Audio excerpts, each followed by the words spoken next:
Hello friends, welcome to my channel. आज की कहानी है हमारी लाडली बेटी। शाम को आते हुए राशन लेते आना और हाँ, मुन्ना के स्कूल में फीस भरनी है, उसके लिए पैसे देते जाओ।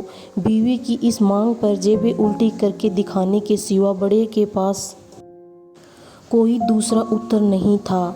माथे पर चिंता की शिकनों के साथ सवेरे तो बड़ा भाई अपने काम पर निकल गया, लेकिन उस शाम उसने पूरे परिवार के सामने इस आर्थिक संकट को दूर करने के लिए एक प्रस्ताव रखा। क्यों न हम उस प्लॉट को बेच दें जिसे बाबूजी ने लक्ष्मी को शादी में देने के लिए खरीदा था। बेटी को दी हुई चीज़ वापस नहीं मांगते, पाप लगता है। लक्ष्मी का जन्म होते ही घर खुशियों से भर गया था। तभी तुम्हारे पापा ने ये तय कर लिया था कि ये प्लॉट लक्ष्मी का है, जो उसे उसकी शादी में दे दिया जाएगा। माँ ने अपना विरोध जताते हुए कहा, कौन सी बेटी? वो बेटी जो प्रेम विवाह कर घर की इज्जत को खाक में मिला गई और पिताजी की अंतिम यात्रा में भी न शामिल हुई। बड़े ने टोंट मारते हुए कहा, मेरा मुंह मत खुलवा यहाँ। कौन नहीं जानता कि लक्ष्मी को उस दिन गली के नाके से ही लौटा दिया गया था और उससे अपने पिता के आखिरी बार मिलने का हक भी छीन लिया गया था। माँ ने बेटी का पक्ष लेते हुए कहा। माँ के इस वार से दोनों बेटे चुप हो गए। ना बड़ा बेटा कुछ बोल पाया, ना छोटे बेटे के मुंह से कोई शब्द फूटा। थोड़ी देर की शांति के बाद छोटा भाई बोला, प्लॉट बेच तो देंगे, पर क्या लक्ष्मी कागजात पर दस्तखत करेगी? मुझे नहीं लगता वो हमारा भला सोच भी सकती है। आखिर है तो औरत जात, पुरुषों की परिस्थिति कैसे समझ पाएगी? काफ़ी वाद विवाद और सोच विचार के बाद इस बात पर सहमत हुए और पड़ोस के मोहल्ले की लक्ष्मी की दोस्त को बोलकर लक्ष्मी को घर आने का न्योता दे दिया गया। अगले दिन सुबह से गली के नाके पर खेल रहे बड़े भाई के लड़के की बुआ आ गई की आवाज़ सुन घरवाले चौकन्ने हो गए। दोनों भाई मन में द्वेष और नफरत के साथ उसको कैसे घर में आने के लिए कहें, इसी दुविधा में थे। वो कहते हैं ना, ज़रूरत के वक्त गधे को भी बाप बनाना पड़ता है। उसी कहावत के हिसाब से दोनों भाई बहनें से बात करने के लिए तैयार हुए। दरवाजे पर जब बेटी और दामाद ने पूरे 7 साल बाद कदम रखा तो माँ की आंखें भर आई और दोनों को बड़े प्यार से घर के अंदर लेकर आई। बेटी और दामाद भी माँ का इतना स्नेह देखकर भाव विभोर हो गए। शाम को साथ में बैठी बेटी दोनों बेटों और दामाद के आगे हिचकिचाते हुए माँ ने ही प्लॉट का मुद्दा उठाया। लक्ष्मी को थोड़ा अंदेशा था कि कोई बड़ी बात होगी। लक्ष्मी उसी दिन से ये सोच रही थी कि ऐसी क्या बात हो सकती है कि जो खड़ूस भाई उसे बाप का मुंह भी दिखाने के खिलाफ थे, वो अचानक इतने कैसे पिघल गए।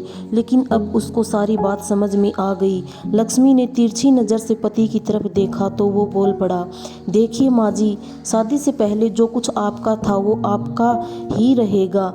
ना उस पर मेरा या लक्ष्मी का कोई हक था, ना है, ना ही भविष्य में हम मांगेंगे। इसलिए आप निश्चित होकर उस प्लॉट के साथ जो करना है कीजिए। आप जहां कहेंगे हम वहां साइन कर देंगे।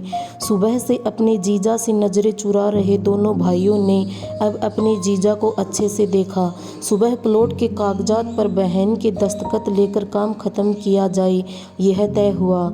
सब इस मीटिंग को ख़त्म कर उठ ही रहे थे कि टीवी पर अनाउंसमेंट हुआ कि आने वाले 21 दिनों तक देश में लॉकडाउन लगाया जा रहा है।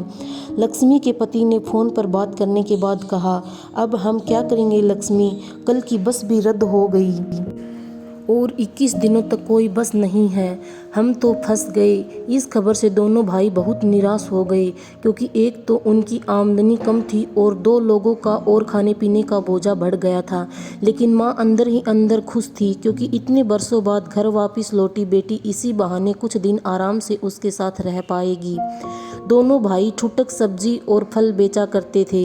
कुछ दिनों में ही लॉकडाउन के चलते और कोरोना वायरस के चलते लोगों ने उनसे सब्जियां और फल खरीदने बंद कर दिए। पहले से खराब उनकी आर्थिक स्थिति और ज़्यादा खराब होने लगी और वह मन ही मन लक्ष्मी के कदमों को अशुभ मानने लगे। बहन और जीजाजी से उनकी यह हालत छुपी नहीं थी। लक्ष्मी के कहने पर उसके पति ने दोनों भाइयों की सब्जी और फल की रेडियो पर लोहे की रोड और जालियां फिट कर दी। बाजार जाकर दोनों के लिए कैप, हाथों के दस्ताने और थोक के भाव से सब्जी और फल खरीद लाए। दोनों की रेडियां अच्छे से तैयार कर, फल और सब्जियां ढक कर दोनों भाइयों को टोपी और दस्ताने देकर जीजाजी ने उसने कहा, एक बार इस तरह से धंधा करके देखो, शायद आपका मुनाफा बढ़ जाए। थोड़ी आनाकानी करने के बाद दोनों भाइयों ने जीजाजी के समझाए अनुसार धंधा शुरू किया। 2-3 दिनों बाद ही कोरोना से घबराए लोग अब ढकी हुई फल और सब्जियां और दस्ताने और सेफ्टी का ध्यान रखते बेचने वालों से ही फल और सब्जियां खरीदने लगे। इस तरह समझदार दामाद की वजह से धीरे धीरे दोनों भाइयों का धंधा चलने लगा और उनके घर का गल्ला जो पहले खाली हो रहा था अब धीरे धीरे भरने लगा। माँ जैसे अपने मरे हुए पति से मन ही मन संवाद साधने लगी। देखो जी, आपकी लक्ष्मी सच में लक्ष्मी है। उसके पांव घर में पड़ते ही घर खुशियों से भर रहा है। दोनों भाइयों की आंखों में पहले जो गुस्सा था उसकी जगह अब शर्म ने ले ली थी। वह मन ही मन सोचते थे, क्या गलत किया था बहन ने जो हमने उसके साथ इतना बुरा सलूक किया। शादी ही तो की थी और शादी करने से पहले हमें बताया भी तो था। हम ही थे जो उसे स्वीकार नहीं कर पाए। दोनों भाइयों के मन में द्वेष और नफरत धीरे धीरे क्वारंटाइन हो गई। 21 दिन बाद जब दीदी और जीजाजी प्लॉट के कागज़ पर साइन करने जाने लगे तब दोनों भाइयों ने उन्हें रोक लिया और उनकी माफ़ी मांगते हुए वो पेपर्स उन्हें देते हुए बोले, शादी के वक्त हमने आपको कोई तोहफा तो दूर की बात है आपका हक भी नहीं दिया, लेकिन अब इस प्लॉट को स्वीकार कर हमें प्रायश्चित करने का एक मौका दीजिए। सभी की आंखों में खुशी के आंसू आ गए और माँ ऊपर देखकर बोली, देखा आपकी लाडली ने आज फिर हमारा घर खुशियों से भर दिया।